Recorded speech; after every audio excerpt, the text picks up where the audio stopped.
Did you guys were you guys in any of like clan forums online, like with like AIM and stuff? I was or MSN. Medal of Honor Allied Assault, the demo. I was on. I was part of a clan on that. Like that. I think growing up in California and Hawaii has like different standards. Michigan, because like, I don't know what the fuck you guys are talking about. We're trying to outlive drive-bys in Michigan. You guys are talking about I don't know like what the hell you guys are like.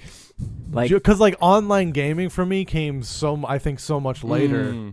Yeah, and I was like I grew up in like a sheltered home too, which is so funny that like I got into that. So pretty Nick's early. computer was powered by a hamster. Yeah, but at least like you probably weren't like watching porn. They're like, oh well, he's doing video game shit. Right, Like, who, yeah. like, You're right. Huh? That's Totally. the least of our worries. Right now. Right? Yeah. Hey, listen.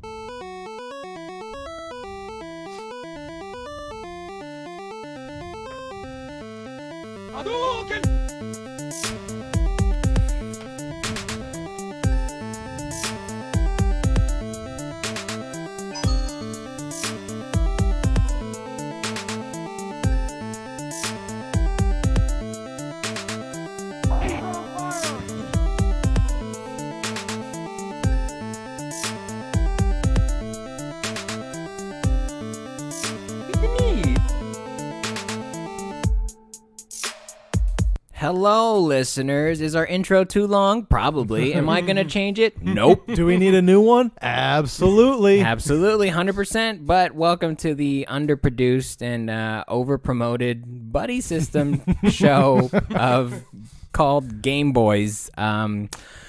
Hi, guys. Today we have a fun episode. Sitting with That me. might have been one of your worst intros Hey, man. ever. I was watching the timer go down. It gave me anxiety. I was like, yo, this is hella long. I'm having a panic attack, guys, and I'm trying to walk my way out of it. I could have taken over. You just could have given me like a point and a wink. We I really should I would have have gone in, man. We really should have like a studio like sign signal. language so that, hey man, I'm losing it. This train is off the rails. You need to put it back you gotta on. Take over, man. We have a fun episode today. Sitting with us is now game developer extraordinaire, Mr. Nick D. I'm sticking with the clutch because for some reason Nick is reliable in times of need. Nick the Clutch Lanny. Thank you. Hi. Welcome. I'm also the voice. Your listeners might recognize me as the guy who did the pixel art for season 1. The pixel. Oh yeah. Oh heads, yeah. pixel heads, yeah. That's right. Yeah, we're gonna need you to update that. Yeah. And like if you 3D. if you can learn how to do music as well, I need a new intro for this. Nintendo's coming after you guys for that. Also, intro. if you could just host once a week, that would be great. That's cool. So it's gonna get derailed by like Medal of Honor Allied Assault. Actually, could you keep our YouTube and website up as well? I will give you $5. That's it where works for me. Yeah. That's where it starts. Fiverr.com/Nick Lanny. Look him up. What were we talking about before we started this? Oh, You were at a story to tell. I wanted to share my story because I don't know if I've shared it. Yeah, William's old. He doesn't know what. Dude, I'm losing it, dude. Discord I'm losing it. He's just. Did you think that at your age of 29? 29. That you would look at your phone or your computer and just give up? Like, just look at it and go, I don't know, and just walk away from it. Do you think that was going to hit you before 30? No, not at all. Not at all. But it did. I several times have looked at my phone like, here's Discord. Let me try to figure this out. And I'm over it. All right. I'm 31, and I feel you're older than I am. Right? Yeah. He's done. Yeah. He's gonna be we're all gonna be famous. He's still gonna have like this pickup truck. I know what I know. Fucking works. Okay. Yeah. Oh, my dad helped me buy this truck. I'm gonna keep it. Yeah, forever. we went halvesies on it. You're already like old man William D. Henderson. Yeah, dude. I'm getting there already. It's You like sad. skip milestones because we're. I had no midlife crisis. Yeah. I guess. Yeah. Like you had Wolverine, Old Man Logan. And you're just Old Man Logan point. You just started that, you know. Yeah. Oh, just so sad. You skip from 18 to 29 for no reason. Yeah. You're just like, You skip the whole Weapon X. I'm fucking storyline. over it. Oh, Ambition man. is gone. Life has been drained out of my eyes. I just don't want to take the time to figure it out. That's all. But you did, well, sort of. Nick Sort of. Lanny helped you. Yeah, step by step. Yeah. You know? It's a process. Where were you guys introduced to online gaming? I guess because we mentioned earlier there was like a chasm between William.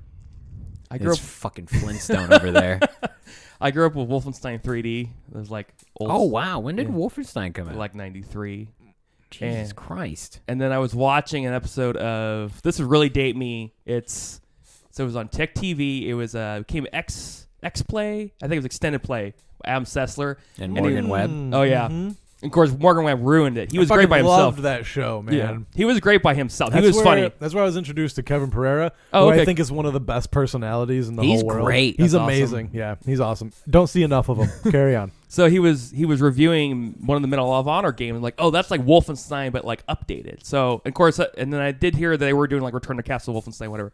So I got into that, and I like started playing online and stuff like that. So like the demo, and then I got into the Medal. So that, no, sorry, it's Battlefield. He was reviewing Battlefield 1942. And then I looked into that, but then I really got into Medal of Honor, which is kind of precursor to Call of Duty. Yeah, Because this it's is more like single this is player. Like PC. They don't want you to tell you. They don't want you to know. Shut the fuck up, bro. Yeah. Infinity Ward and all them. Yeah. Yeah, People forget about Medal of Honor. They were good games back in the day. That's Absolutely. I mean, that was your go-to World War II. It's funny that you point that out now because, like, you're right. Medal of Honor was like Call of Duty's first 3 games. Right, Yeah, exactly. you're right. It was because it's the same studio, and then EA being EA, like they ripped them off, whatever. So they went over and started Infinity Ward with Activision. Oh, really? who also ripped them Look off at the too. drama. Oh, Yeah. I didn't know that. That's Yeah. interesting. Yeah, so the same team I think made it Medal of Honor Allied Assault that also made the first Call of Duty and the second one probably I think. And Think you were about the playing that on PC? Now, yeah, please see. Yeah, the first Call of Duty is probably where I was introduced to online gaming because Okay. I played on my computer that was like 2005. So yeah, with like a fucking big ass monitor. Oh, nice. This computer that was not for gaming. you got your Like, plasma screen. Yeah, same computer I first started playing WoW on. Okay. But much later. Oh wow. It's just an iMac. Yeah. It Look was up graphics card taped to it. I got the blue one. it was a PC. I don't know. Like we had a house, like a computer for Right. the house. Totally. But it was just like a basic computer. It wasn't like for gaming. And then once I started playing WoW, then I got a Mac Mini. Oh, I I see, had it yeah. for myself to play. But anyway, so yeah, the first Call of Duty game is where I was playing online, mouse and keyboard. Right. I remember the map where it was like a field, and Oh, there was like okay. the tunnels underneath in the See, middle. yeah. That like like it was in a cross pattern kind of. Dude, they should remake those That- maps they into did- multiplayer. They did remake that one at one point in Did one of the newer ones. Yeah. One of my favorite levels in Call of Duty 2 was like a sunset. It's like a French like farm and stuff like that. Like they had some cool maps in Call of Duty 2.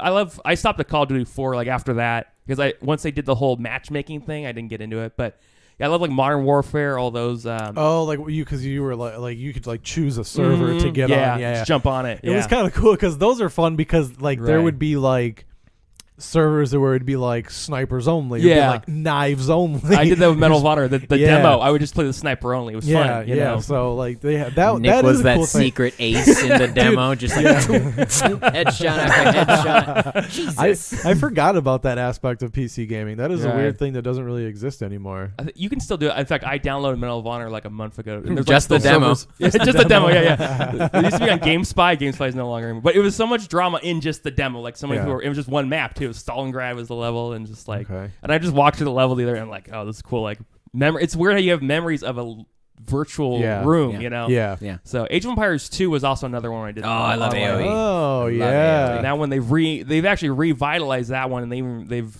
brought it to HD and Steam, and they've even like remastered it with like more 3D graphics and stuff. Interesting. So, Yeah. yeah. Dude, I love Age of Empires. too much. Like it's been embedded into my hard drive that when I'm doing mundane tasks, I'll just repeat their stupid little commandment. Rogan? Evolve. Commandment. Evolve. Yeah, it's Foresta. Like fuck, dude. It's weird. It's weird that like StarCraft took off so much more than Age of Empires. It's like the same fucking game. It is. Or like Rise of Nations. Right. All those games. It's like the same thing. It It's is. like, Yeah. You know what I think it is? I think more people find science fiction cooler than history. that's fair. Well, You know, you yeah, see that's history true. and you're like Absolutely. fucking boring, but I see history. I'm like fucking when Yeah, do I get the Vikings? That's what I liked about it too. Is like the history. That's why like Civilization was always cool to me. But I was Right. like, this is too much. Because the turn-based It's too stuff, complex. Yeah. Yeah, I don't like the turn-based. I like the thing real, either. real-time stuff. If I'm gonna play a game yeah. like that, I'd rather it be RTS for sure. And it's funny thing, those games got me into history more than the learning games. The learning games turned me off to learning, but like, oh, this is fun. I'm in the world of medieval times or Rome and stuff, and I'm What playing in kind that of- world. right. What kind of learning games? 'Cause when you say learning games, I'm thinking Mavis Beacon teaching you typing. Like, Yeah, like Reader Rabbit. Like I play those as a kid, and it's like they're not fun though. And it's like Yeah. actually by putting someone in that world, that encourages more inspiration. Oh my god, you just triggered a memory. Fucking That's where VR comes in, bro. Pajama Sam. I love that game. Yeah, I don't know what it's, that It's is. one of those like early age learning games, but I remember like crying because there was I don't know if it was the computer wasn't good enough or I couldn't figure it out, but I couldn't get past a certain level, and I was older than the age recommendation. I was so fucking pissed. Oh man, I love that game, Pajama Sam, because it was like it's technically learning, but they don't shove it. It's like it's more problem solving. You trade items with characters and it's like humor in that game specifically because I got in a whole series as a kid, Putt Putt and Spy Fox and all them, same company. I didn't know I was gonna fucking trigger Nick Lanny over here. And there's some humor in Pajama Sam specifically that like as an adult like you kind of get that's a great game. Yeah, It's smart. Yeah. And I think that game taught me really how to interface with technology properly. Yeah. And understand that buttons have different meanings. Right. and- Yeah, dude. Like we forget about those times when when you're like, I know we're just talking about how old I am, but like when I'm dealing with my old dad. man. Let me hear. But like when Lots of I'm like whippersnappers. teaching my dad something like on the iPad, it's like, it's like that disconnect. Like they have because they didn't learn it when they were super young Right. because it didn't exist. Yeah. Right. But like we kind of like grew up with it. Exactly. So like we know how. That's where like when you see kids now, they just know how to work iPads because it's like It's 'Cause- scary. I would say there's a language that you learn with technology overall. you said, you know how to interface with it. Yeah. You get Yeah. what things mean. Yeah. Absolutely. Do you guys remember your first game that you played, like ever? Oh, I mean, it'd been Mario. Mario? Really? Yeah. Probably Commander Keen, which is same company that made Doom and Wolfenstein 3D. You're just a purist. Yeah, you're I'm a just, purist. you're just following them around. I got Commander Keen. It was like they were trying to bring Mario type of games to the PC because they actually got like a scrolling engine working. So that was probably the first one I can remember. So, I think for me it was first or second grade. You know how like before third grade it all gets kind of blurry? Oh yeah. Yeah. So it was either first or second grade, and I played on like. You remember how like the original floppies were like 8.5 by 11 sheets of paper? You're like Yeah. shoving it in there. And then there was a middle You ground have to, where like, it you was have to like do the thing with like you do with dollar bills on vending machines. Yeah. To, like straighten it out. yeah. And then there was one that like you had to take out of the plastic sleeve that was slightly smaller. okay. The one yeah. that was before the floppy disk, Right. like the plastic one. So I Right. played on the one that was slightly smaller, but we Okay. had games that were the 8.5 by 11 Yeah. sheet of paper. Wow. And I want to say it was Oregon Trail, but it was a Okay. text-based go through, and that was really my first foray into having a computer. But it was like at a point where I knew that people had computers. I knew that like it was something that did something. I thought Right. this computer just played games. I didn't- I see. Yeah. So My uncle got an NES when I was probably like 2 or 3. Oh, awesome. So like I wasn't like playing, but I was interacting with it, you know, and like fucking with it. So like that would be my first experience. But then my grandpa had like an Apple II computer, Okay. Yeah. and there'd be games like Build a Clock. It's like, what the fuck? Like, what is this shit? they were like, "Oh, we're not selling these to communist Russia. This is gonna be weird." You would just build it, and then it would like tick, and then this little what do you call like on a bomb, the fucking like The the fuse would just burn and it would just blow up. This is like a terrorist simulator. It would just explode. Like, all right, all that hard work. Maybe your clock sucked every time you built it. It was like, no, you did it wrong, bro. But that was the coolest part of the game, so I liked it. I remember wanting a cell phone because I wanted to play Snake on it. Yeah. Those old Nokia phones. Yep. Yeah, I had one of that was those. fucking dope. I wanted a Palm Pilot because it had chess on it. Yeah. Palm Pilots were dope in the day. For some reason, entertainment was the main. My mom and my dad were both like, "What do you need a Palm Pilot for?"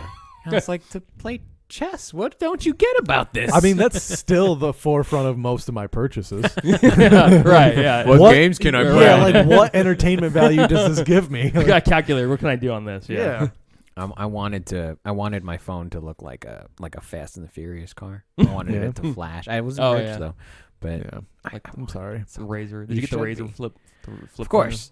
I feel like those were standard issue in America between 2001 and I never 2004. had one. You didn't have a Razor flip phone? I didn't get one either. Jesus Christ! Fucking what loser, kind of life dude. did you guys live? Of course, I had I didn't get a Fucking smartphone until middle class years ago. I guess. Oh, we were talking about first. I have my first game, my first online foray, was Delta Force 2 in 1999. I want to say. Nice. So you predated both of us. So we were on. You were 8 years old, something like that, games with dudes, with fucking dudes. grown men. So you're like Yeah. every kid now you hear on Call of Duty, you were that kid on Delta Force. But it's God damn it, yo. you guys are noobs. Well, I didn't have a mic, so everything was chat. You're just Everything. Yeah, but that was the first time that I realized that I'm funny. Cool. That's Nice. how people keep me around is because I had these little quips as a fucking 9-year-old, and no one knew. I wouldn't tell them how old I was. Right. It was just me, and I was fucking great at this game.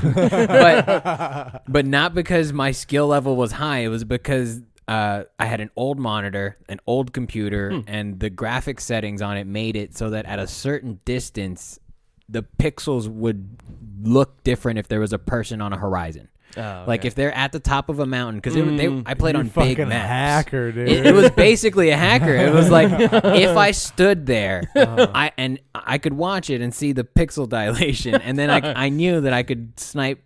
I played so much that I could snipe you from my end, and that's how I got good, and that's how I became like a player. Dude, I those guess. guys were probably so pissed. They were fucking. I frequently. Well, I guess our whole clan got accused of cheating to the point where we had to rename and rebrand. This is where it comes in. I was into clans when people were on making GeoCities forums and those bulletin boards and stuff. Oh yeah. So I was back in the day and I had to jump between those things because there would be clan drama of you guys are cheating. So all right, we go from SE, now we're DS, but now now we're DS with 2 slashes, and it's like, what does that mean? I think DS ended up being called Death Squad. Of course. Is that a ranking or what's? Well, no, that was our clan. So you had to Death change Squad. it because they said you're cheating? Because another high-ranking player in another clan accused enough of us, and I was one of them. So okay. Full disclosure, were you cheating? No, I wasn't because that. I would like to make an insight check. I did have a friend in Medal of Honor. He everyone accused him of cheating, and then he showed a screenshot, and it was like, wait, there's a glowing grenade. How is? And he was like, he definitely had cheating, but yeah. That's what I love about that one dude on Twitch that got outed Oh, not yeah. too long ago for cheating in Warzone. I was like, you Right. fucking idiot. Yeah. Right. Our Death Squad predated the Death Squad everyone else is familiar with. So now. so through that, it was was it a requirement to get on those forums and what was To join the clan to or be whatever. on the clan? yeah, they had scrims you'd set up, and top 3 players during anything, or a lot of times if Delta Force was slow paced FPS, if that makes any sense. So there you had a lot of downtime between spawns, between games and whatnot. team based. So, yeah, you're playing with the Okay. same people. If you're playing, you're probably playing for an hour. You're gonna get in 3 games, probably about an hour, and you're gonna be chatting with them. And so sometimes you could just get in by dude, this guy's good. We're gonna bring him in. But then usually what would happen is if that happens, they're setting up for a scrim and they're trying to fill their squad. So it wasn't like a play to get on the clan. it was like they were holding live auditions because someone can't play that Saturday. Wow. So you go straight into that. It's like a feeder. And it was cool. Oh, okay, yeah. Because there were tryouts when I would join a clan in Medal of Honor as well. Like you'd go down there and you had to like get, it was usually sniper only or whatever. So yeah. And that's what I miss about those PC things is because there were certain map sets that my clan was good at, and they're actually we called them bops. The black ops. So we called them the bops maps, and we were good at that. And there was another squad, RE, that was like our rivals and stuff. Like, oh shit! Okay, like I was should make a movie about that, dude. I was legit competitively gaming at like 10. That's awesome. That's really cool. And it was fun because I think the bottom line here is we need to get back into PC gaming. Yeah, right. Yeah, like, master culture. Yeah, for sure. I'm down. Well, I followed a few people from that squad because when Delta Force inevitably died, they moved on. Other people played different Delta Force, and then eventually it branched off. But there is still one dude that I think he's on my PlayStation list. That's so cool. We don't play together, but we're kind of You're right. we know each other. Yeah. That's cool. I had a friend that passed away from another clan. Oh my God. It's very odd. That is sad. Yeah. We had a 21 gun salute in like a map. That someone happens hosted. in It was WoW cool. every once in a while. Somebody will That's die, fucking nerdy. and then they'll all come together at a certain time. Which is The whole time I was like, I don't have friends. it is. These are your friends. Yeah. It is super nerdy, but I don't know. There's just something like we were talking about it last week, or I think last week, maybe the week before, about like I started playing World of Warcraft again, and it quickly came back to me just how the community is it's just so helpful for the most part. For the most part, Right. There's definitely some douchebags on there, Right. but like for the most part, it's just like, and that makes a game so much better if you can somehow get that aspect. Yeah, that makes Minecraft. I played a lot of Minecraft. Like, oh, do you? Yeah, I do. Yeah, this is news to me. What do you play on PC? Yeah, I play on PC. God damn, you take it seriously. I got the chunks going and everything. If you play on Xbox, you're like, all right, this is like for fun, but no, you play on PC. Play on my Switch. This is for real, dude. Like, you're like, I need to upgrade my graphics card. These for edges Minecraft. are not crisp enough. Right, yeah. These shitty graphics are not good enough for me. My friends got me into the PS3 version. Actually, when we played for like, why? Why would you play PS3 version of anything? It was weird because I got in the PC version after that. I'm like, okay, I gotta play the PC version. Got into that, played like hours of it, but the PS3 version, because that's my first memory of playing it, that still feels more fun, even though it's more limited. Is more raw. It's just because we're all hanging out and playing. Like it's more of that community than like I'm playing hours by myself, just exploring and stuff. I did join servers afterwards where allow you to grief and steal stuff or whatever, But I played some with some of the kids that I work with, and I'm just like, this is just, I don't get, like, I just don't understand. Like, we were just like building shit, and I'm like, what's the point of this? Well, if you do it, so there's creative mode, which I think is boring. That's what we were doing. But if you do survival, you actually have to build and survive. There's skeletons that come after you. You have to build stuff into the dark. It's actually intense. Those it is. Those fuckers jump out of nowhere, dude. Really? And it's a few jump scares. Yeah. And there's hardcore version where like if you dig too much, it'll like cave in on you and stuff like question. If I download Minecraft on my computer, can we play together? Oh, definitely. Yeah. I'm he's scared like, let me to try. take you through this instance. Anything with craft on the end, I have to be like, because Joe Craft is like a Joe Craft game. He's got problems. I have a problem. I have a problem. He has a trigger C word. Yeah. This is all Sonic the Hedgehog Craft you play. Oh, dude, I stay away. I only have time for one game that ends in craft. Yeah. Okay. Yeah. You might actually enjoy it. Survival is fun. That's what I'm afraid of. Yeah. I was afraid of getting addicted. That's why I didn't play it for years. I'm like, oh, this looks addicting. I'm not gonna. But then my friends. That's I've why also I never played a PS3. That's why I vehemently hate a lot of stuff. Right. Because I'm like, I just don't want to be interested in it because I'll get addicted to it. Like, stop. I know know it's good. better. I know it's good. I know. I know, but I have to hate it so I don't get into it. Yeah, it's like cocaine for me. Yeah. I hate cocaine. If I get on it, I've never tried it. I hate it. I got coffee and World of Warcraft. Those are the two C's. Right. I don't have any room for one more. Right. That's gonna be your logo. C's, just C's. C That's what for it should William. be. You want to make me a logo?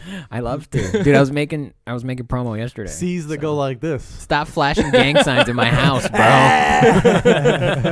It's weird that if you do it in like a different, like the ways your hands aren't supposed to go, it looks more intentional. Look, what is this? Cerebral palsy, bro. I don't know what you want. You have a gang sign in your World of Warcraft clan. Oh, you should, man. Dude, I was seriously considering getting a DS tattoo because I was so I was so inundated with this. Like game. 10 years old with a tattoo. Like no, I was like, when I'm 18, I'm getting this 100%. Why 18? Don't worry. Why not? Yeah. I have a plan to get a World of Warcraft related tattoo. So Ooh, get don't a trip. fucking sleeve, bro. I'm gonna get a Hearthstone. Wait, Symbol. that's the card game, right? That's the game, but the game is based on. Okay, it's in that something. world. Yeah, okay, yeah. in game. So like in World of Warcraft, you have a Hearthstone. And Oh, so I what see. happens is you select an inn throughout the world as your home, and so Oh, I when you use see. the Hearthstone, you teleport back. Oh, there. fast travel. Then. Yeah. Okay. I mean, but it's to that spot until you change it, and it has a cooldown like an hour. It used to be an hour. Now it's like 30. Look at him minutes. drool when he Okay. talks about this. Oh Okay, my so God, I love it. translating to So the Minecraft, you have a bed in Minecraft, and you can so when you die, you go back to your bed base. So it's similar kind of Okay. thing. Yeah. All right. Well, you just go back to your bed when you die. That's weird. Sort of, but you have to build a house, and Yeah. you got to build a house around your bed, and then the Right. creepers will come in and blow. I your don't house have. I don't have time for this. I don't have time for this. You do though, dude. I have to level up my characters, bro. I gotta get in WoW Classic. and Right. Fucking I gotta do it. You Just should from- Don't worry YouTube about- you don't worry some of about the me. structures, bro. You'd be like, this is amazing. I don't want to. People made calculators at Redstone. I've seen some of the stuff that Yeah. people make, and it's like, this is very impressive, but what are you doing with your Right? life? You could Like, do something else with your ambition. Yeah, you could find the end of pi or something like do something useful. Part of why I had to stop because it does like your creative drive. It's in because you're making stuff in the game, but you're not making anything you can like show somebody. Oh, I made a house or whatever. Like you almost kind of want That's like why you stream, bro. yeah, that's true. Yeah, that's why you want people to grief your stuff because you're like I made traps. Like no one's coming to my house. Like I want them to, like Right. like I made right. secret passages. I was trying to make the bat cave.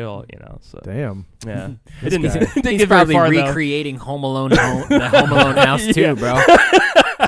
Fuck. So there's Complete no with Batcave. underneath. yeah, right. Yeah. It's not Kevin. It's Yeah. Wayne. Yeah, that's the problem they did with Home Alone 3. Got a new kid instead of should have just been like an origin story for Bruce Wayne. Do you think it's weirdly like meta for people like the creators of Minecraft to create a game where you're creating an experience for yourself? Like, I think so. I mean, it's a smart model because it makes itself. Like you don't have Yeah. to make new levels; people do it for you. exactly. You don't have to do Yeah. shit. Yeah. Right, You yeah. just- Right. yeah, I mean, fucking mod culture is huge. Oh yeah. That's like not even that. I think I ran into mod culture 6 years ago. Realistically, Oh, wow. like I didn't realize how vast. Somebody showed me Fallout, and I didn't Oh, realize yeah. I was looking at Fallout. Mm, Like, what Right. the fuck, dude? yeah. There's You ever played the game Myst? Like the old Myst? You had the No, I saw the movie. Never heard of it. Okay, so there was the old like '93, like one of the most popular PC games ever, like successful. It was like a point and click It was when they first did the point and click adventure game in 3D. So the main premise of the game is you had these books and you link to them in different worlds and stuff. Someone took that concept, and made that in Minecraft, so you can make your own books and then link to other worlds. So like That's they modded cool. that, Jesus so Christ. so much modding in Minecraft, and then Age of Empires has mods, like different music. You can have different. In fact, they made a whole like overhaul mod.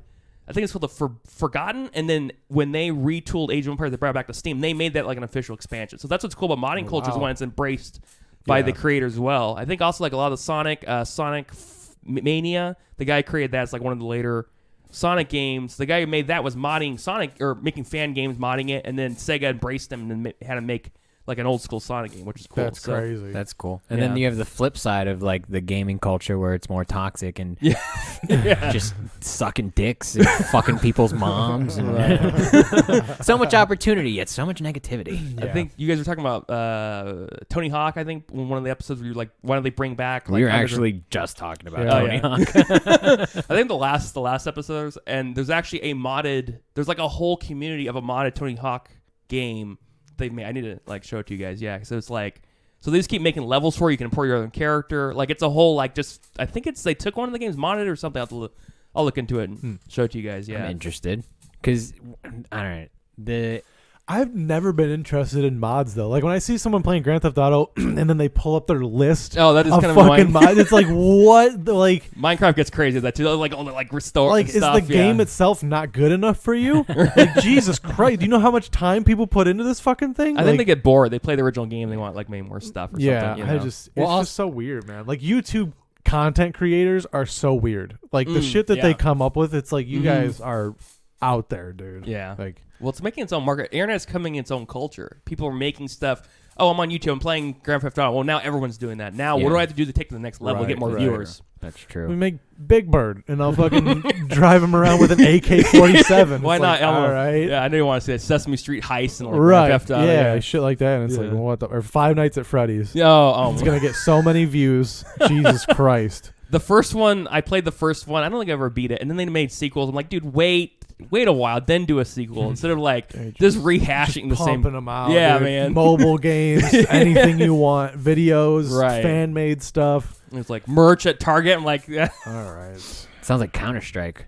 yeah. Counter-Strike. I mean, Half-Life. They're just making action figures for Half-Life, and now they already have stuff for Five Nights at Freddy's. They have stuff. Roblox has action figures for it. You know. Yeah.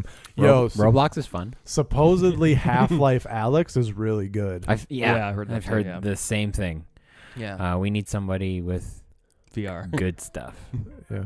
Oh, Yolanda's yelling at us. Excuse me, I need to clean now. That's fucked up. Yeah, you named her. Nick is now the co-host. You're just You like, just got canceled.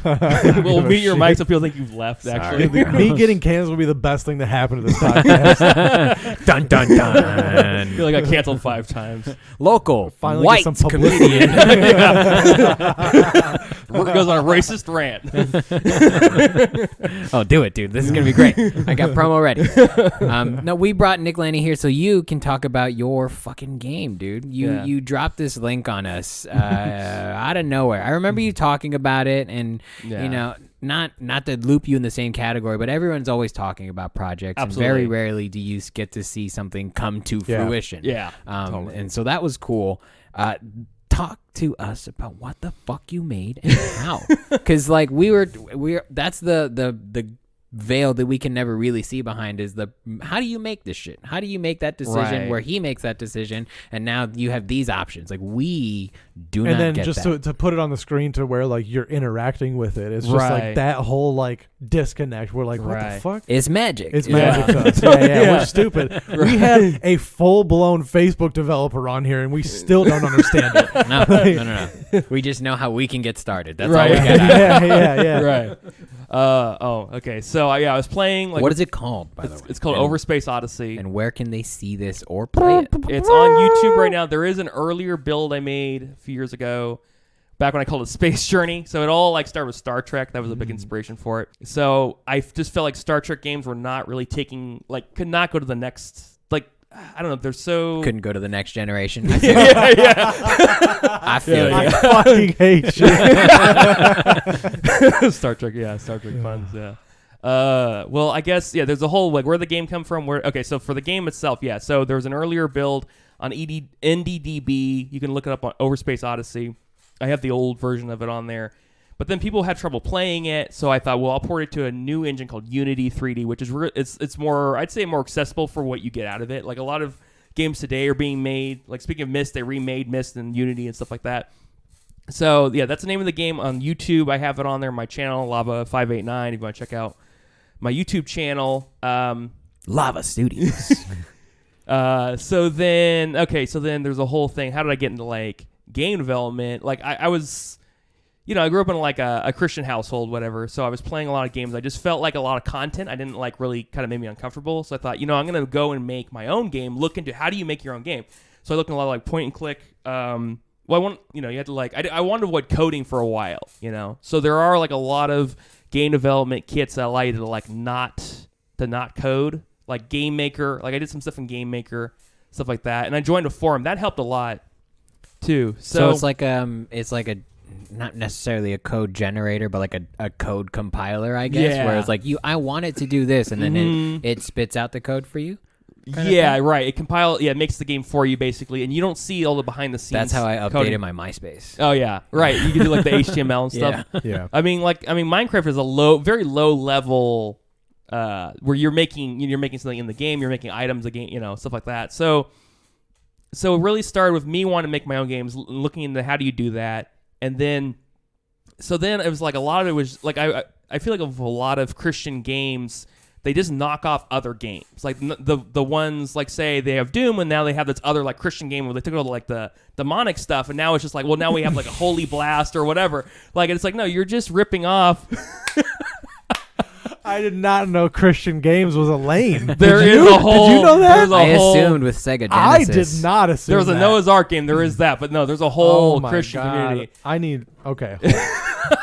Hold on. I mean, there's a whole Christian like movie verse. There's like Bible Man, and like, that's so different. That's true. Dude. There is like that. there's the Left Behind book series. Like it's like Right. Rule 35 almost. If you can think about it, there's a Christian version that's of just it. it. I'd never thought about it. Yeah. So it just, I felt like as an artist, you kind of have to create something that's not something you would want to play that's not out there. Mhm. And same with like comedy. Like that was kind of my thing. Oh fuck, I'm fucking up. Going to stand, I was like, okay, what, There's so many Christians. 2020, Dude, that is a market. and Think that was, about it. That's, Lucifer. well, I think Is that a capital L? that might be that. There was a show, I think. I But, love that show, by the way. That's a great. Yeah, there was like a whole. There was one. Hilarious. There was one guy who was making a game for like the Noah's Ark time. Like they did kind of take some things that were interesting, take some biblical concepts, kind of like flesh it out more and stuff. But yeah, a lot of the game itself just felt like they're just ripping off like the secular games. So I stumbled upon. I was playing a lot. I'm really into Star Trek. You guys were talking about Star Trek before. I love Star Trek personally, and I just felt like Nerd. I just feel like a lot of space simulation games, you're always like on the outside. You're very removed from the whole space thing. So the idea was like, why not have a ship? You're inside, you're moving things manually, and then maybe you fight another ship. So that kind of came to me. And I thought, well, why not take it up a notch? Maybe there's spiders that like attack your ship while you're fighting them. So it kind of fleshed out of that. And I thought, well, this can be something sort of easy to make, because a lot of like even like an RPG is difficult to make because you have to like make the levels, you have to make that character. A dying sequence is hard because you have to be able to find that point in the game that have your character go back to it. Fuck that. Go Mario and just turn it black and Yep. reset. Start over. Right? Yeah. This is what death is really like. Right? Yeah. Totally. Yeah.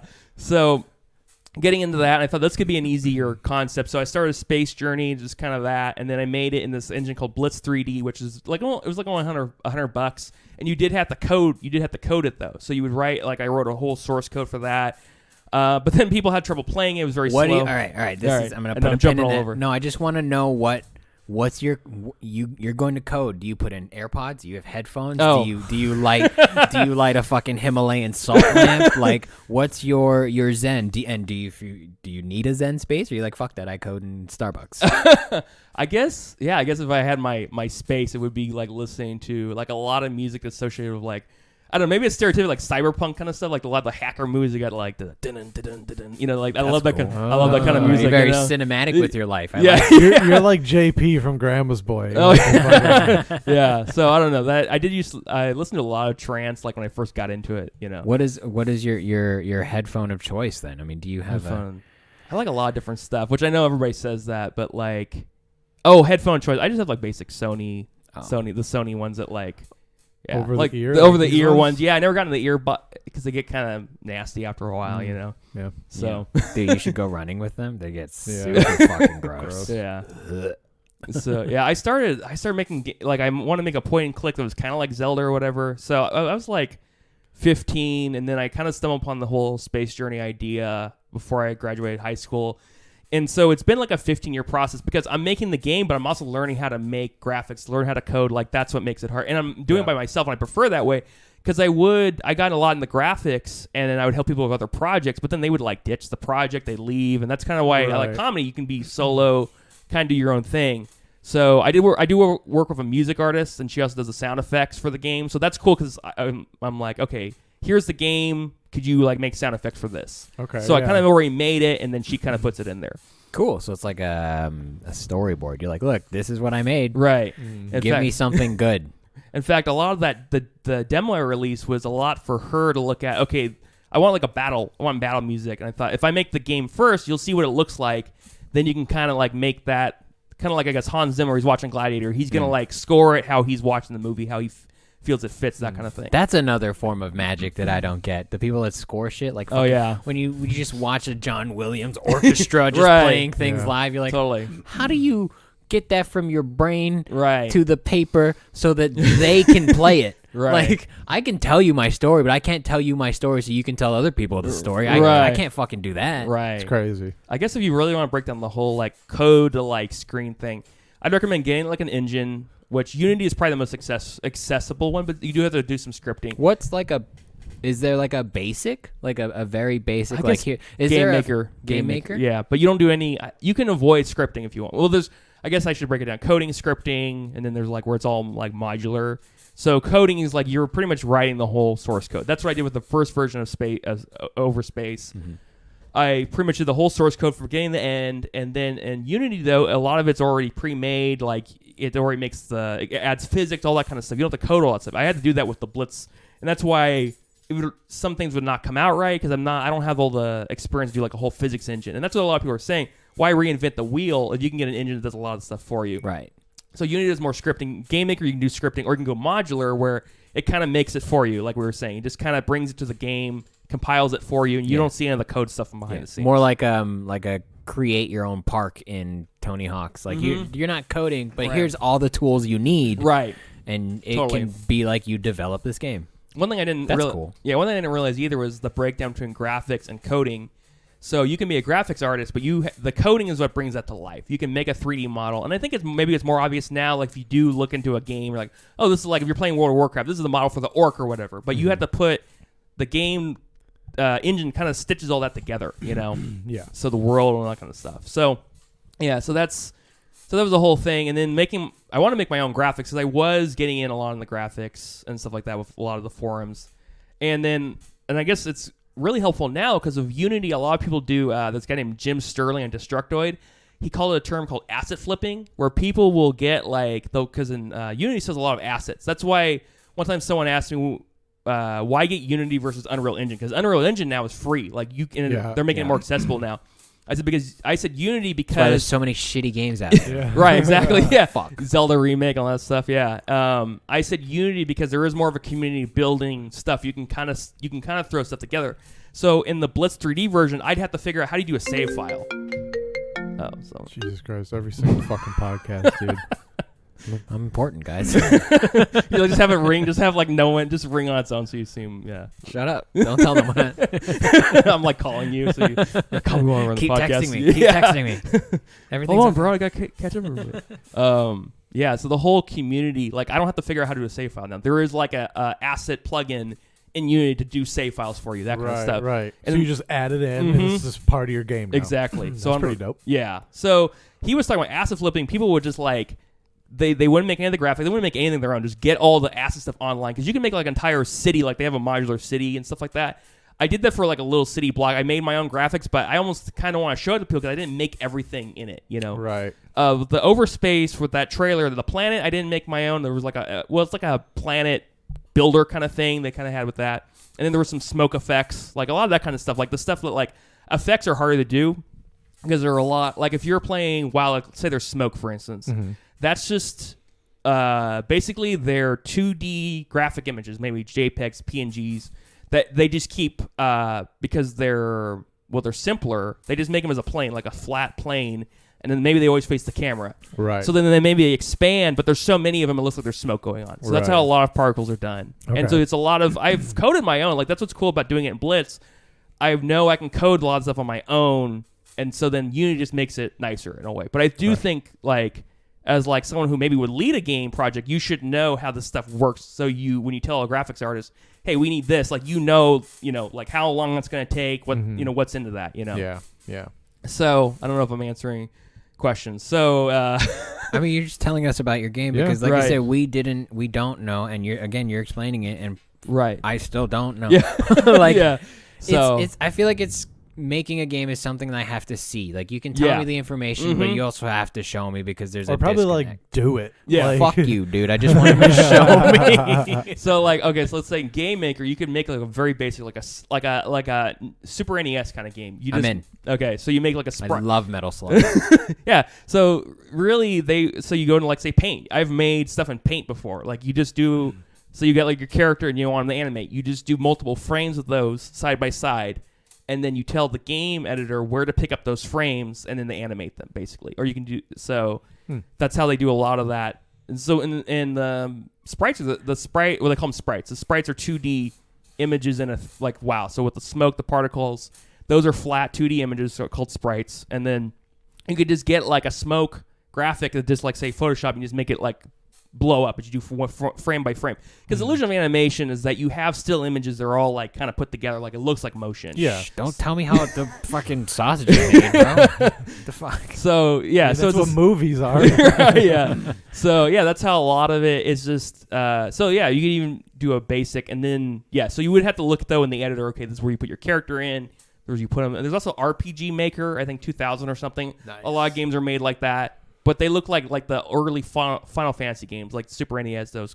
That's what a lot of them are made. They might be able to do 3D stuff. I know Game Maker can kind of do 3D stuff. It's just not like top of the line graphics and stuff. That you're gonna have to get into the nitty gritty. Yeah, you have to make it yourself. Yeah. Pre-made stuff. Yeah. Plus, again, you can be always accused of like, oh, you just ripped this, took this off from somebody. Even if it's royalty free, like that's the thing. In the early version of my game, I got royalty-free music. Now it's cool to work with a composer, hire them, like, hey, can you make this like original? Right. So you don't get like accused, like, oh, you just lifted this from somebody. In fact, some people, I found YouTube videos of my game because I put it on IndieDB. This is the earlier version of it. So people were able to find it. They're playing. People in Russia. I found videos of people in Russia playing it and stuff. Which is, and then someone in the comments like, "Oh, that's the music from like Battlefront 2 or something." They're like, "I love this game. This music sounds like Battlefield 2." Right, What are you doing today, Vlad? Playing game. I found the Space Odyssey. Indie game. It is new. No one's played it. Nick Lanny, genius, man. Next best game after Tetris. yeah. So it's crazy when people do find it. So IndieDB is a really cool place to put if you are going to make a game. And the letters NDDB. So like an indie artist. So INDIE. So INDIE. And then the letters DB. So like indie database. Oh, okay. All right. So this is a website. Mm-hmm. So I can just go there and just download your game. Yes. So then I don't trust these people though. right. Just fucking give me a fucking not virus. trusted website. They do. I think they do verify our viruses. Now that's nice. Yeah. So do the Pirate Bay, but you know what? Still Right. Yeah. So with that, I'm remaking it all in Unity. So like the early version of the game is like it looks like a PS2 game, like the earlier version of it. I played Kingdom Hearts. It was dope. Yeah. So. It's better than the third one. Definitely, 100%, 200%. And it's fun to like have the game. It's complete. Like I've released it because like there's a lot of like No Man's Sky. Like it is kind of a similar concept, but at least I can say no. I released this first. I came out. This was kind of an idea I had way back when. Mm-hmm. But so then Unity, I'm trying to make it more cinematic. So like that demo is like one sector. So there's gonna be like say 4 sectors. I'm thinking. So there's another one, like that was a warship you fight. There's a planet there. I'm thinking there'd be like an asteroid field and another one, and then and there's a space station. And so you're gonna have like different mechanics for each thing, right? Yeah. So I have like a prototype, which I could show you guys sometime. Like actual, like I got the elevators working, go down to like the space station. There's like doors, like it's just kind of coding all that in, And then Unity is like, and you have to think differently with Unity versus like you code it yourself. Because you code it yourself, it's like from beginning to end, you have to plan everything out. Unity is like, oh, this object has a script attached to it, like a spinning script. So you have to think more an object, but it's a good way in a way because it makes you think more bigger picture. Right. So like, okay, if I attach the script to it, this thing will move or whatever when you approach it. So yeah, it's a very different process. Yeah. So I want to do like a playable demo for this Unity version, but it's probably gonna be like 2 years. I want to say 2 years from now, just because of like comedy will be opening up again. Still Fuck doing comedy, dude. Right? Yeah, dude. There's no money in comedy. Right? Yeah. So you want to make money? You make some VR shit. Right. Yeah. Port your shit to an Oculus and make that scratch. Yeah. Word. Actually, that is a good like concept for a VR. Oh yeah. Yeah, I think it's fast. Like, okay, so what to people who haven't seen it and don't know it, what makes your game different? different. Okay, so again, whoa, these are deep questions, George. You're really giving it to them, bud. You actually, that's something you have. I think if you make anything like games, especially games, you have to think about that. You have to think about, okay, I'm putting something out there. I want people to pay for it. How's this different from No Man's Sky? How's this different from there's that Star Citizen or whatever? A lot of the space simulation games kind of doing in relation to my comedy. It's not any different than anything you'll get anywhere else. Stop paying for it. So so there is more of a tie in the game. It's kind of weird to explain, to the ship. So the ship is like you're more the ship goes with you. It has different functions in it. You can move around. From what I understand from No Man's Sky, there is planets you can explore. You get in your ship, but it's like it's a cruiser. Like let's say Luke Skywalker's X-wing. So in this though, you can walk along the surface of the ship. There's like anti-gravity, that kind of stuff. So that can add. There's going to be spires attacking it. Yep. So it's kind of like you have like. So you have your ship, and it's like that. It's almost like another character to itself, and you have to kind of take care of that ship too while you're out there. So it's like Subnautica. That's what I think. Have you heard of I've this? heard that. I've seen screenshots of it. That's what kind of what it reminded me of. Okay, yeah, a lot of games that. like that, like survival type, almost kind of game where it's like you have to like find shit and build shit. Mm-hmm. And I guess I kind of wanted to be like Zelda in space, where these other games like No Man's Sky, I guess they've changed it so you can build like a base on like I've a planet. never played it, and I don't want to get into the like whole like, oh, you build this. It's like I want to be more like an adventure, like a more of a fine crafted kind of like you feel like you're on a specific storyline and that kind of stuff. That's what I wanted, and I don't mean to fucking take this into a tangent. That's what I wanted from the Mandalorian and the Razor Crest. Oh yeah. I don't like that they blew it up. I get it. Spoiler. Yeah, it's fine. The season's over. Yeah. No. Yeah. So be like, it's been over. But like, I get it that they have to sell toys, and we're gonna sell other ships. But I liked the idea of the Mandalorian going to a world, picking up something from that world, and using that to make his ship his own or to fix it. Right. So when they fixed it and there was like nets on it, I was like, cool. He went to a water world, and then, like absolutely like the axe in God of War. Like as you go on, it gets more ordained, it gets more extravagant. Right. But when it starts, and your armor it's too. a piece of shit. Fucking badass. Like, why would you get rid of that? And then they did. So I like that aspect of like maintaining your ship, and it's not just a ship; it's kind of part of you. Exactly. It's like your home. So like this was more in the earlier version of the game, wasn't so much in the trailer.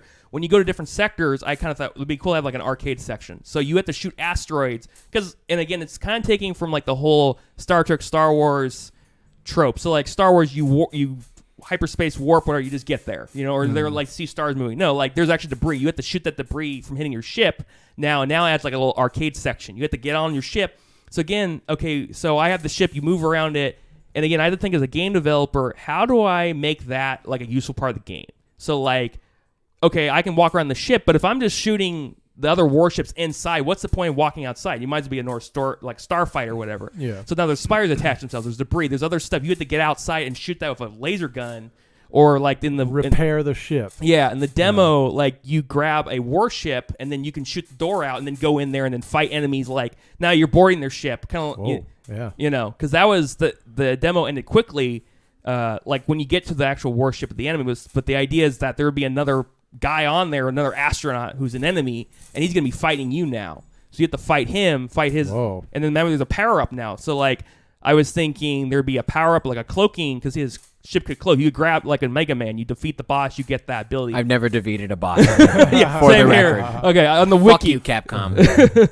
So you go on there, and then say you have to do the switch. I add switches on there. So actually, I always forget like how much work is put into that. Like that whole interior of that warship, I had the texture. I had to put like little things. So I had these switches here because down the road I want to have a puzzle where you have to do the switches a certain way, and then a door open. You get the power up to cloak your ship now. Right. So now you go to another sector where maybe there's a turret, and now you can cloak, and then you get an advantage. Right. So there's different advantages going different sectors to kind of get stuff. Now if you go to the turret sector first, maybe you'll get something there if you did them in different order, that kind of thing. Right. So kind of reward the player. And there's not just one way to do it. Right, exactly. Yeah. So then the space station is going to be, I want it to be infested with spiders. So now maybe there's a personal cloak. Your character be cloaked. Now if you go into... Fuck your space station. Yeah, right? You need space spiders? You need a flamethrower. Yeah, right. And so that's the other thing too. Like a lot of games, they do what they call stat boosting. So like Fallout, Cyberpunk, like, oh, you get this upgrade, now you're like 5% faster. No, I want like a new ability. Like I want the gun and the ship are going to be pretty much like the same. It's not gonna be like, oh, your shield now you get like twice as much shield. No, like I want to have a flamethrower added to my gun instead of like now your gun shoots faster. Okay, big deal. But it would be cool to like add that now. So there was like a big blue screen in the gun. Like when you pick it up, there's like a little blue in the demo. So in the earlier version, I was adding buttons to that. So now, like maybe you want to guide the ship outside instead of being inside and directing it. Okay. Or maybe like get stats for your control. ship. Yeah, get stats for your, that kind of stuff. You know, like if you're on the space station and now spiders are attacking your ship, now that your screen on your gun's like, hey, you're getting Fuck attacked. that space station. You need to go back to your ship and like there's spiders attacking it, that kind of stuff. So, and then maybe there'd be like apps you could grab and then add them and take them off. Maybe there's like 4. You have to only add 4. So you want an iPhone on your gun? Yeah, basically, yeah. Huh. So then Very Judge Dredd. I Yeah. like it. I fucking love Judge Dredd. yeah. So then maybe like, okay, I want a flashlight. I'm going to a space station. Maybe I want this or that, but I have to leave certain things behind. So I have to. You have to make that decision. Certain amount of inventory. Right. Yeah. I don't want it to be a big like, oh, you have to get fuel. Like that kind of does take the fun out of it. Like, oh, now you have to get fuel. Now you're Yeah. gonna die or what? No, like I do want like you can just exist, but you do have to repair it if it does get damaged and that kind of stuff. Yeah. Yeah. And again, making the player to give them a purpose to go on the outside of the ship and then in the inside. So make that useful. You know. The idea, by the way, that if you have this like across science fiction, you have this interstellar ship that can go anywhere in the universe, but you still got to stop for gas. Oh, I know, is right? Yeah. Fucking stupid. Exactly. I mean, Star Trek even they had to lift from crystals. They never had to really, unless those got depleted, which really happened. Yeah, You know? yeah. So- It's like you don't have just some nuclear fission, Right. infinite like Yeah. Right. quark matter. You haven't figured this out yet? drive. Yeah. You still have to stop at 76 to get unleaded, You're get right. out, and you have some space straggler going, "Hey man, can you spare some credits?" that would be hilarious. Fuck you. Yeah. Things irritate me. No, it's just it takes the fun out of the game. Like, oh no, you gotta get fuel. No, you gotta. It's like no, I want to like give me a cool story. Enough of this like, oh, you gotta survive that kind of. Or I know like Minecraft they got hunger, but if it's pure survival, fine. Like that's the point of the game. But like again, I want a story. I'm tired of just stat boosting. Like, oh, now your ship is strong. No, like give me a new ability on the ship. Give me like, something new, something different. Now you're to do. just a bullet sponge. Yeah, exactly. That's know? fair. Yeah. I don't. I'm just getting mad now at science fiction You're in right. general because I like that idea of like if it's mundane for just being mundane of like refueling, then it doesn't really add anything to the Exactly. playability because like. Could you imagine if lightsabers had to recharge? We're gonna fight. Hold on, let me run the USB. You only have so many swings. Yeah, or you have so many hours. Realistically, it should have to recharge. Darth Maul's like, this is gonna be a short fight because I only got 15% of my. It's a double blade lightsaber. He's like, I forgot to get the iPhone Plus. Now my battery's dead. I got got a brick hanging from it. fucking update. Oh, that'd be great. What is that? It's my power bank, bro. Don't worry. Still is lightning reach. cable. Went through a lot of shit on my way here. I forgot to charge it in my ship. I just, I accidentally left it on. It's like the battery dies. I just hitting each other with the hilt. So they're like, well, I guess I can just this saber. there's distortion where the blade goes because I just left it on for a day. And now, like, the space around it is dead. You got anybody got a lighter? I need to light my lightsaber. Could you imagine if they kickstarted like a Bunsen burner? Just flicking it. Yeah. Here we got your flint. Yeah. All right, we got to make this duel quick, bro. I got 5 minutes. Yeah. Actually, I'll just do one side. I got 6 minutes now. It's fine. Let's not go outside, though. It's going to put it out. Let me turn the brightness down. My bad. My lightsaber was on night shift. This is a weird yellow on yellow fight, huh? Hey, go after your lightsaber. Well, I charged it in, but it wasn't plugged in. I thought I had it plugged in. Yeah. Fucking science fiction. No, I would have never really considered that, honestly. Like, just leaving that out of the game because why? Why have it there? Why take up space? Yeah, and then like that was the problem with Conan. No. Did you play that at all when I it was played free? it for Conan, like 10 minutes, Holy dude. shit. the game it that's was on bad. the Conan the Barbarian game. Oh, it's so Yeah. bad. Yeah. It was like, we're making an open world, like survival RPG Conan. And Right. it was just like, this is awful. Find a whetstone. Why? Yeah, right. And there's like so much crafting and stuff like that. Like when it's annoying when there's like so many Too guns. immersive. Yeah, like Fallout had that problem. There's like so many guns. You're like, well, I just want which one shoots the best. You Yeah, know, which one's the best? Yeah, You're like, It's always the guns the bad guys have. Yeah, that's true. And you never get it from them. Yeah, there's no like item level like Right. thing, like because that's what WoW does, is like item level. Right. So it's like, oh, this is a pretty obvious upgrade. Yeah, right. Yeah, exactly. Yeah, That's easy. right. So another trope, like, the whole so like Star Trek, they got the Klingons, they got the Romulans. Their ships are always like warbirds, some kind of Klingon bird of prey, always a bird thing. I'm like, do they have birds on their planet? Like we see that culturally, like, oh, birds are hawk, they're aggressive, but like, would an alien on another planet, would they see that? So with the whole warship, it's a group I call the Zeetog. I thought, well, maybe they have their own mythology, their own creatures on their planet, and they made their ship look like that. And so that's what that ship is. It's got like scales on it. It's supposed to look like a mix between like a dragon and a bug kind of thing, because that's maybe what they have on their planet and stuff like that. And then their armor has like scales on it. I also wanted the ship to break off, because in Star Trek it's always like a shield. You kind of see it, but I want to like more of a physicality, so like it pops more, you know. So you see actually parts of the ship breaking off, like just like, kind of like scales. That was kind of my thinking too. Yeah. And then like you're like actual armor over like over energy armor, peeling off basically as you're shooting it. And that was another. And it gives you an idea as a player, right? Exactly, of like how far down the shield is. That's nice to know. And making things more cinematic. So in the original version of the game, the warship's super small. And then me and the composer, because we kind of will bounce ideas, we thought, why not make the ship bigger? And then it's like a hologram kind of thing. So when you're looking at the trailer, the game shrinks down because it's using like an illusion to make you intimidate, but it's really just a small ship. So then when you grab it and dock with it, oh, this is just like a one-man cruiser. But it's trying to intimidate other players. So like that kind of stuff is fun. That's decloak, that kind of thing. And also, there was another thing in Star Trek. like a butterfly almost, like a bug. Look, I'm intimidating. I'm the poisonous one. You're not. You're not. Exactly. You're a fucking liar. The monarch butterfly. I think that's what it is. Oh yeah, that's true. Yeah, they always try to make or like a bear will stand up on all on the intimidate. Like it'll try to stretch its body out to look taller. That makes sense. That's cool. That's an interesting aspect. And then like the torpedoes, like Star Wars always had like it was like red for I think the rebels and green. It was always like lasers. I made these almost look like spike balls or something. Just something different to just break you out of that trope of like they always copy each other. Yeah, exactly. So it's just those kind of fun things. Just avoiding. Again, it started as a very much inspiration for Star Trek, and then it's like, well, how do I make this different? How do I kind of flesh this into its own thing? So. Yeah, because it would have been really easy to just pull those things and just copy and paste almost concepts and stuff. Right, because like another thing with the design with the controls. So I played Bridge Commander. That was a big inspiration for me. Another Star Trek game. But I thought, so you're like Captain Picard, Kirk, whatever. But then when you go to the engineering section, there's so many controls. You don't even know what to do with it. Like it gets too complicated. So I made it, okay, there's like cruise, and there's like star jump, which is like warp, or you can cruise around the sector. There's like again, like a lot of it, like not having a bunch of weapons, it's just simplifying for the player. Like again, I just want the best one. So if you just have like one torpedo or whatever, you just fire, and that makes it easier for the player.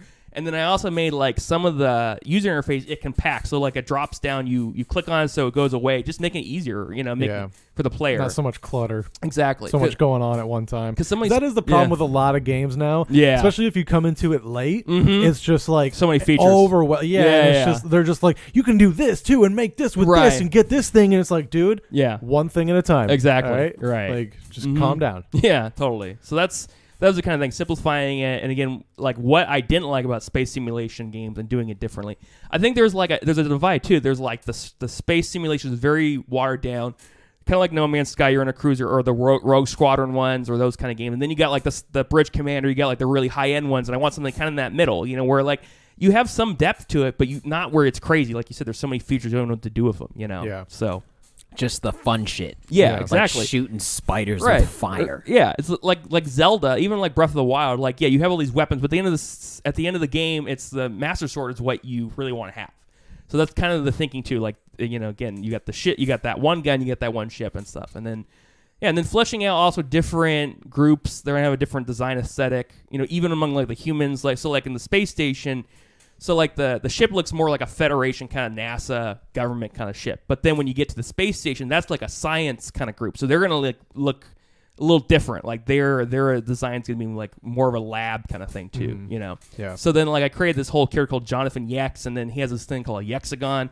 And then, like, it's like a it's like a hexagon, but like with maybe one side. So that's like his whole. So like again, you're making like identity for that, and then that's the whole aesthetic of that space station. Everything has that shape in it. It's like when I make a world for D&D, but Right. way more intricate. Right. Yeah, because for D&D, like you can be relatively vague, but if Right. you have like a feel for an area, it gets across. Like Right. you can kind of get it across pretty easily, and you kind of let the players have their own imagination. Right. Whereas like in a video game, you don't leave that room. Yeah, it's that's just true. It is what it is. That's true. Yeah, and I like having the whole lore thing. So in the original part of the game, there's a button called faction info. And once you start going down that route, though, it's just never ending. Like, okay, now what about this part though? Like Right. they would have had this, and it's just Right. like now I'm just like spending hours writing about the centaurs in the fucking forest. Yeah, That my group probably won't even come across. Right, if we're being honest. They had 3 wars with the fawns, and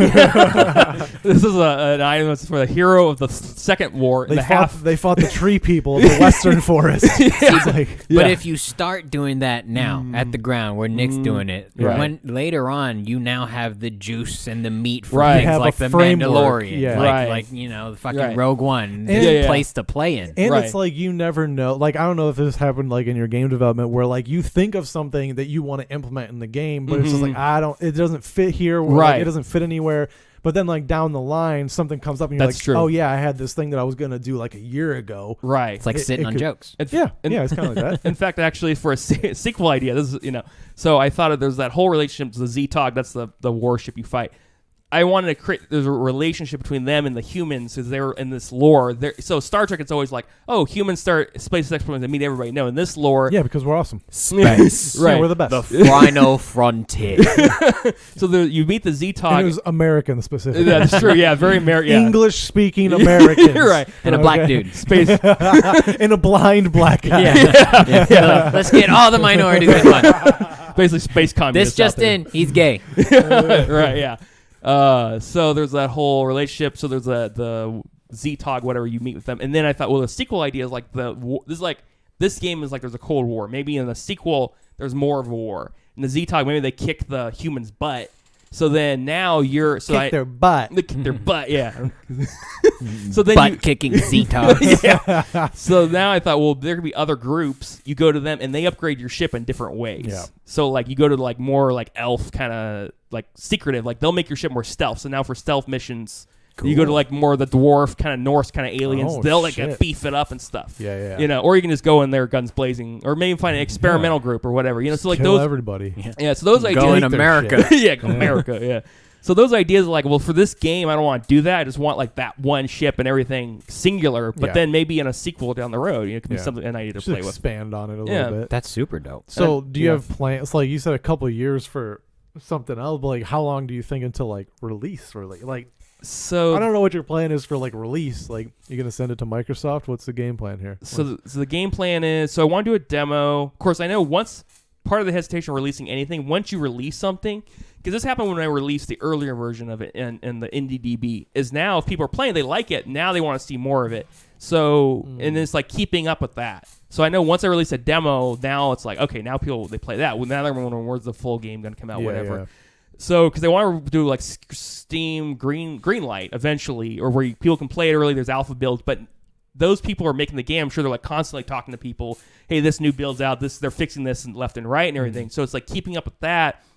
Probably when I'm ready, maybe in 2 years from now, probably when I'm ready to like, okay, I'm going to be constantly talking to players if they're playing it, and then working Right. with them to like fix stuff or add new stuff to it. Right. Because I was doing that for a while, but again, people were having trouble playing it in the first place. So that was what was depressing about it. You want to release stuff. Hey, there's a new feature, but now even the basic stuff's not working. Right. So yeah, so the game plan is do a demo and then build up to like a full so that's the demo would be one sector. The trailer was another sector. Before 4 sectors, maybe 2 bonus ones or something altogether. And it's gonna take longer because I wanted to make more cinematic. Like this is the space station.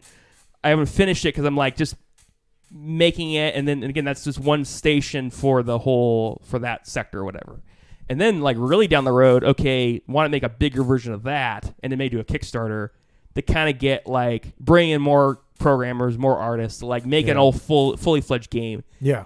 So I want to make like a 4-sector game that's free, and then do like multiple, like a legit, like the length of a regular legit AAA game, and then release that. People would pay for that. So, but I want a free version so people play it and they kind of get into it, and I can fix all the bugs. I learn a lot that way. You should do 2 sectors, dude. Oh, don't give them 4. Fuck them. You don't give them a full game. Right. You gotta make them pay for a full game. Well, the 4 would be pretty quick because there'd be like one thing in each sector. So the one sector is just right. But wasn't that gonna be like the whole game basically, plus like 2 more? You said. So there was 4. That's like the most of the game, bro. You can't just give away most of the game for free. Well, I'm thinking there'd be like 20 sectors in a full game. Yeah, it'd be like it'd be like really because I'd say for the earlier version of the game, it'd take about half an hour to this one sitting, probably half an hour to beat the whole thing. Okay. So then now like the Unity version is a little more ramped up. Maybe be like a few hours for someone to beat it, because now there's more stuff. Now it's not just going to the space station and then because in the original game you get an artifact. And again, like being a comedian, like adding more humor to that. So you get the artifact, but it's actually a blender. When you put it all together, it's just like a blender. It's a dildo.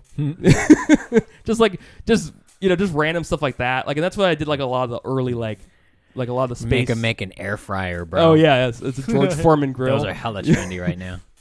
It's a Yoshi blade, yeah. So, like that would be just infomercial stuff.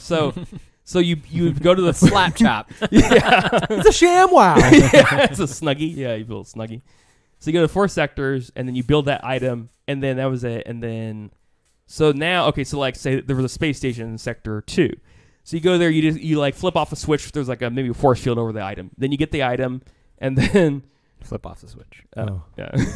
So then you flip off the switch, you get the item, and then maybe you go to the other sector, the warship is, you get that, you fight the warship to get the item, whatever. So you build it, and then so now in the new version, it'd be on a space station, and then you go downstairs and you fight the spiders. You get like more power up, like there's more bonus stuff. I guess to beat the whole like get everything, it would take more time. Yeah.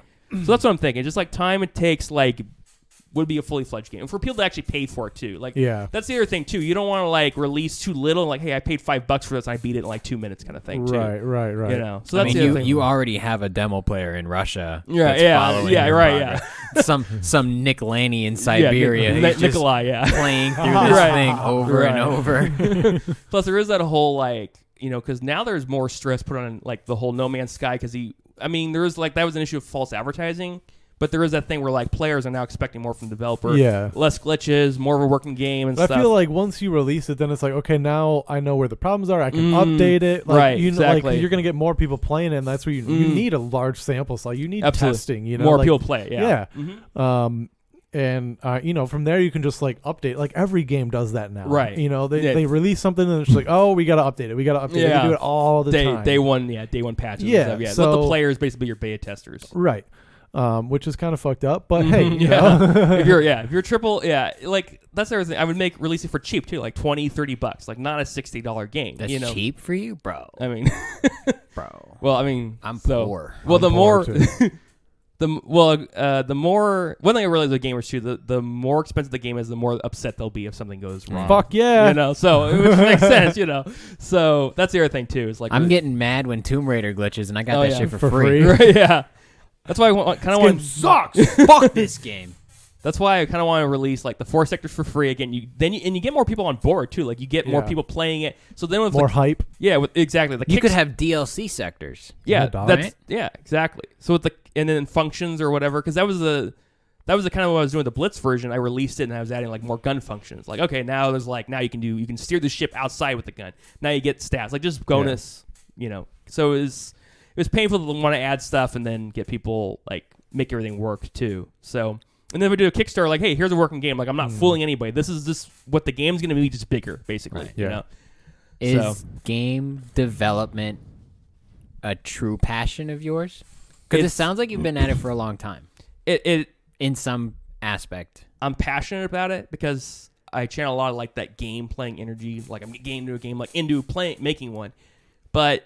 At one point I did because I was like, hey, I'm the game development, like working on this game is getting kind of into it more, but then I also want to do comedy. So technically, yeah, there is a passion there, but also I feel like this is one idea I kind of want to like just kind of see it through. Whereas like being a full-time developer would be stressful because there is so much stress. Like I love Sonic Adventure 2 Battle, one of my favorite games of all time. The reviewers, they brutalize it, whatever. Like GameSpot, whatever, IGN giving it like 7 out of 10, and they're like bashing it and everything. So there is that like if I'm a game developer though, and like I put my life work into this, and then the reviewers, so there is that like that stress of it. Now gamers now expect more from. But if you made a bunch of money off it, that's true too. Yeah, you wouldn't care. Who gives a fuck? Right, that's true too. Yeah. So welcome to the Black Ops line of Call of Duty. Yeah. So I cannot be like, I'm constantly making new ideas, but there's like one idea I kind of want to. Okay. Because it's a simple enough idea, but in the end, I would say it's capped by comedy. Comedy is the passion. That is what I want to make a career out of, is being a comic. So I like the idea. I like where you're going. I like where it's headed. It sounds like it's the anti-science fiction trope almost. Like a lot of parodies, a lot of it too. Yeah, which is comical in a sense. That's cool. So if you could give your 2-sentence elevator pitch, to tell people why they should play your game, what would it be? What's the standard? Like you need to experience this. It's, I guess, to be. I know immerse is a very. But if that's the word that comes to mind, just kind of like where you feel like you're kind of you're exploring space from like you're really exploring space from a first person perspective, I guess, and then so you're I guess first explorer of the final frontier. So exactly. Cool. So, except for that enemy astronaut. Oh yeah, right. Which, by the way, if you need evil voices, okay, I'm your fucking guy. Totally. I can do it great. It was funny when I hear a comedian like, hey, they have a cool voice, be cool. Yeah, so totally. Yeah, I have a great Australian accent. You would be making a dream come true. Okay, definitely. In a video game. Yeah. He's volunteering for free. Yeah. Well, I mean, we'll talk about. He said for free with his eyes. I know what he means. He means for free. If it comes down to it, but you're like, you do one. In fact, he'll do it for the rest of his life. He said. Yeah, I probably would. I'll do it for the credit. Yeah.